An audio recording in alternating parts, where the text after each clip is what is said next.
കേരള തമിഴ്നാട് അതിർത്തിക്ക് സമീപമുള്ള ബോഡി നായ്ക്കന്നൂരിലെ കണികാ പരീക്ഷണശാലയ്ക്കെതിരെയുള്ള സമരത്തിന്റെ പിന്തുണ തേടി വൈക്കോ വി.എസ്. അച്യുതാനന്ദനുമായി കൂടിക്കാഴ്ച നടത്തി. ആലുവ ഗവൺമെന്റ് ഗസ്റ്റ് ഹൌസിൽ വെച്ചായിരുന്നു കൂടിക്കാഴ്ച. കണികാ പരീക്ഷണത്തിനെതിരെ നടപടിയെടുക്കണമെന്നാവശ്യപ്പെട്ട് വൈക്കോ മുഖ്യമന്ത്രി ഉമ്മൻചാണ്ടിക്ക് കത്തയച്ചിരുന്നു. വൈക്കോയുമായി ചേർന്ന് യോജിച്ച് സമരം നടത്തുമെന്ന് വി.എസും പ്രതികരിച്ചു.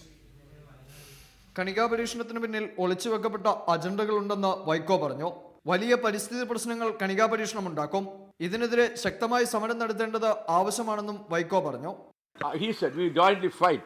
He will issue I hope he will issue. Already he has made a statement. When I met the Honorable Chief Minister, the present Chief Minister, Mr. Umanchandi, he was kind enough. He had the courtesy to tell me. He told me, our former Chief Minister, Marxist leader Achyutanandanji, already fighting against this need to know project. I felt so happy. വൈക്കോയുമായി ചേർന്ന് യോജിച്ച സമരരീതി സ്വീകരിക്കുമെന്ന് VS. Achuthanandan പറഞ്ഞു. തമിഴ്നാടും കേരളവും കൂടി യോജിച്ച് ന്യൂട്രനെതിരായിട്ട് fight ചെയ്യേണ്ടതാണെന്ന് ബോധ്യപ്പെടുകയും ചെയ്തതിൻ്റെ അടിസ്ഥാനത്തിലാണ് അദ്ദേഹം ഇവിടെ വന്നത്.